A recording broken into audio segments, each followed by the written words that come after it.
The Institute for Health and Healing is a comprehensive integrative medicine program at Sutter Health, dedicated to healing people and transforming healthcare. Check us out at myhealthandhealing.org or on Facebook. Hi, I'm Scott Larsen. I'm a chiropractor at Sutter Health's Institute for Health and Healing, and today we're going to be discussing one of my favorite topics, which is exercise, and specifically exercising without injuring yourself. It's important that you begin any exercise program with the help of a healthcare team, your primary care practitioner, chiropractors, physical therapists, people who you trust and can turn to that you can use if you get any injuries or if you are suffering from any chronic or previous injuries, that you take care of those before you embark on an exercise program. Today, we're going to learn some really important topics that, honestly, you might not be thinking about when you're trying to begin an exercise program. We're going to be talking about how to move, how to breathe, how to eat, how to be mindful, and how to rest. And the most important thing is, I want you to start thinking about how this applies to your life. What are you doing? Are you eating? Are you breathing? Are you resting? In addition to doing your exercise. And it's all important. And what I've learned from working with people every day about their exercise and their fitness is it doesn't take much to get great results using exercise. So let's start with learning how to move. Life's fundamental movements: taking your groceries home, pushing the shopping cart, walking through the park, doing chores at home, or doing your hobbies and things you love to do. These are all fundamental movements of life, and I consider everybody an athlete. So by using exercise, you can improve your strength, your flexibility, your endurance, and it's going to make your life a lot easier. Again, I just don't want you to get injured. So you want to develop a well-rounded exercise plan that mimics the things you do every day. If you're going to be pushing a lot of things, like pushing grocery carts, pushing kids in strollers, then you want to do exercises that enhance those movements. So no matter what your age is, your physical ability, you want to pick movements that mimic what you do every day. And that's going to make you stronger, make you more flexible, and it's going to improve your life. So you want to build a workout program that includes walking, it includes pushing things, pulling things, picking things up, stepping up on things, squatting, doing short bursts of cardio, and doing longer endurance-based cardio exercises. And we can't talk about doing exercise without mentioning the brain. The brain is our master control center, and it sits in our head, and it has a lot of really cool features when it comes to our movement patterns, our biomechanics. Basically, as you're a child and you start developing throughout your life, your brain learns movement patterns. Your brain learns all these things, learns how to walk, learns how to crawl, learns how to pick things up, learns how to push. And your brain may not be performing optimally if you want to embark right into an exercise program, and you may be able to do your normal activities without injuring yourself, but as you ramp things up and start exercising, that's when you get into trouble. So we want to talk about some fundamental movements that the brain can help us with. Let's talk about one of the most feared exercises that I see every day, and that's squatting. I recommend to most of the people I work with that they should be squatting. And when I say, hey, I want you to do some squats, a lot of people get this wide-eyed look in their face and they think, I can't do squats. It's going to hurt my back. It's going to hurt my knees. I don't know what to do. But if you think about it, you're squatting all the time. Every time you sit down in a chair, on the toilet, when you're sitting in your car, you're doing a squat. And so you can take that exercise, you can take that movement and enhance it by doing it properly. So what I want you to do is I want you to teach your brain how to do a squat properly by performing it as an exercise. So try this. I want you to sit down into a chair, but I only want you to put all your weight on your heels. And then I want you to stand up. Then try it again. Slowly sit down with your weight on your heels and then stand back up. If you do that 10 to 15 times, you've turned it into a body weight squat into a chair, and that's a fantastic exercise. Another exercise that most people do as a fundamental movement is walking. And walking can be fantastic. It's a great movement. It moves your lymphatic system. It gets your heart beat up a little bit. But walking can actually hurt you if you're not careful. If you're walking short distances, like to the grocery store, to your car, to your office, you're not going to get injured. But are you at your best? well, you may or you may not be. If you go on an annual trip to your favorite amusement park, you may find that walking for hours upon hours results in an injury. So I want you to reconsider how you're walking. How does your brain process your walking pattern? Your glutes, the muscles on your rear end, are made for walking. I want you to use those muscles to push yourself forward. Take your hands out of your pockets, take your hand off the backpack or off the bag, and I want you to swing your arms as you're walking.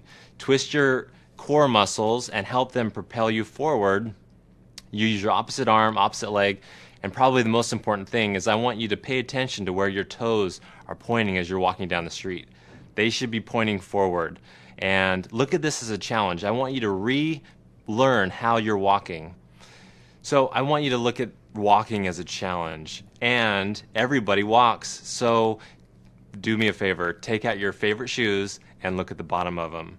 That's going to give you a window into how you're walking. And you can look at this slide and study it, and you're going to see some patterns that may reflect on your shoes that's going to give you an indicator if you're walking properly or if maybe you need to make some tweaks. And a little secret that I want to tell you is your both feet are not going to be the same. You may have one foot that looks fantastic and matches up normally with the wear pattern that is ideal, and the other foot is going to come up maybe different, and that's totally normal. People have differences from side to side, and so what you want to do is you want to look at your shoes, think about your walking, think about these fundamental things, and start retraining your brain to do a better job so you don't get injured, so you don't get sore, so you don't get anything going on that's not supposed to be going on. All right, let's talk about breathing practices. If you are exercising and you're not breathing, your risk for injury is going to increase. Unfortunately, our brain gives us the bare minimum we need in terms of oxygen and not much more. But when we exercise, our need for oxygen increases. Our brain is going to do better, our muscles are going to do better, our risk for injury is going to go down. So I want you to concentrate on taking deep breaths to get the amount of oxygen you need in while you're exercising.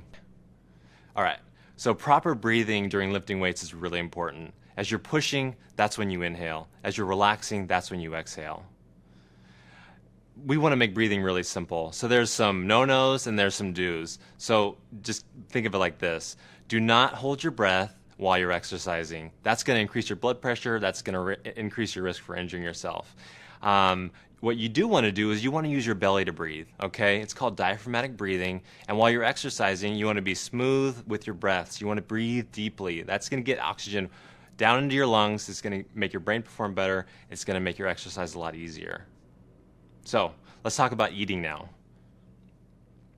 All right, good eats. You want to eat a balanced diet full of whole foods, full of nutritious foods, and you're going to be providing your body with vital macronutrients, proteins, carbohydrates, and fats. And the truth of the matter is if you're eating a whole, balanced, nutritious diet, you don't need a specialized diet to go out and exercise. You can tweak things if you need to, and you may want to manage your weight using exercise. And if that's the case, here's a little trick. You don't want to eat a few hours before your exercise. That's going to allow your body to burn its fat stores while you're going through exercise. If you want to gain weight, if you want to increase your muscle mass, then you may want to do some sort of a pre-workout meal, a shake, or a smoothie. And it's what you're not eating that's going to hurt you. Okay, that's really what it comes down to. A lot of people I work with, they think, well, if I just don't eat and I exercise really hard, I'm going to lose weight, I'm going to get really fit. But that's not really the case. If you're not eating and you're restricting your calories and exercising vigorously, your risk for injury goes way up. And why? Well, the reason is because you're not providing your body nutrients, those fats, those carbohydrates, those proteins, in order to build the body up after vigorous exercise. You also want to replenish your micronutrients. What are micronutrients? Well, those are your minerals, those are your vitamins, those are the things that you sweat out.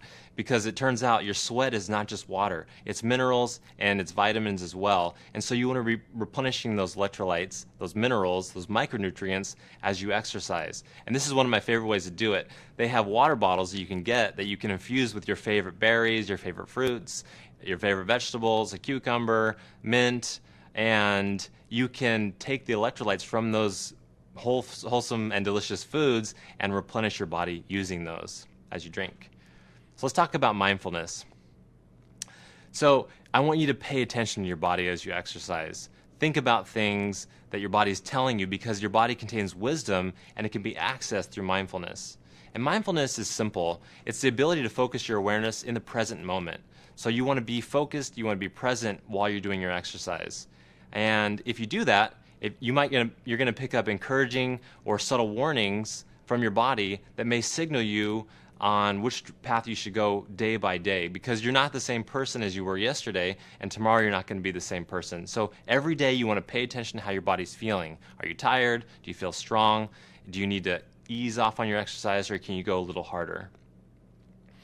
Surfing is one of my favorite hobbies and exercises to engage in. And when I'm surfing, in between waves, I'm sitting there, I'm waiting for waves, and I'm paying attention to my body. I might feel really happy and really joyful and feel strong, and I'm ready to surf for hours and hours and hours. But the next day I might go surfing again, and I might feel unsure, I might feel tired, I might feel weak, I might feel little injuries that are creeping up from repetitively doing paddling motion. And so I pay attention to those things, and I listen to my body. And I don't do the same activity with the same intensity and the same time every time I go out and exercise. Ask yourself a couple questions. Did you recover all the way from your last exercise? Did you remember to warm up? If you're lifting weights, what does it feel like when you push those weights? Do you feel tired? Do you feel sore? Do you feel an injury creeping up? Are you holding your breath when you're exercising? And when you're done and you're reflecting, did you feel anxious? Did you hurry through your exercises? Or did you feel relaxed and feel calm? And then you can make subtle changes to prevent injuries from creeping up. There's obstacles to mindfulness too. If you're like me and you go to the gym, you're going to see people exercising in front of the television or exercising vigorously with earbuds in their ears. And that might be okay some of the time, but honestly, that's going to take your brain out of the game. It's going to be focusing on something else, not your body. And so if you're addicted to listening to audiobooks or listening to music to get you pumped up to exercise, like I said, that's okay sometimes, but you may want to change that up if you're trying to learn a new sport, learn a new hobby, or really pay attention to your form. And last but not least, we have to learn how to rest. So vigorous exercise is fantastic, but it's also inflammatory. You release cytokines in the blood, and that can break down tissue and increase your inflammation. And you know what? That's okay. That's kind of part of the deal. But you have to rest and you have to recover between workouts in order to rebuild your muscles and increase your strength. So you have to ask yourself, number one, or A, would you like to suffer an injury because you're exhausted and you didn't recover? Or B, do you want to take a couple days off or not really go as hard this time because you're not really feeling good, or maybe your nutrition's been off, or you didn't have a good night's sleep, or you're coming back from a cold and you need to take it easy this time? And as you increase your activity, you're going to get stronger. It's a beautiful thing. It's kind of the miracle of the body. And as you get stronger, you're going to want to go harder. You're going to want to push more weights. You're going to want to run longer.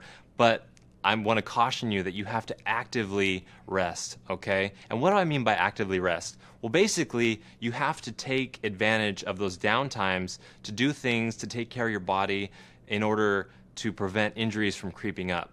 So I want you to walk.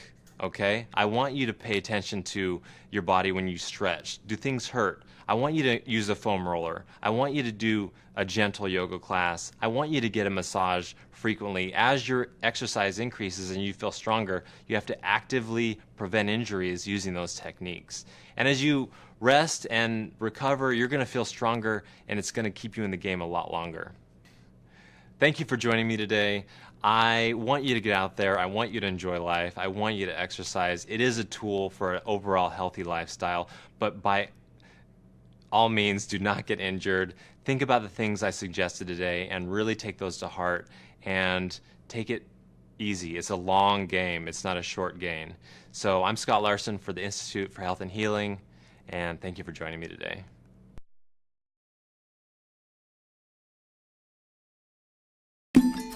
The Institute for Health and Healing is a comprehensive integrative medicine program at Sutter Health, dedicated to healing people and transforming healthcare.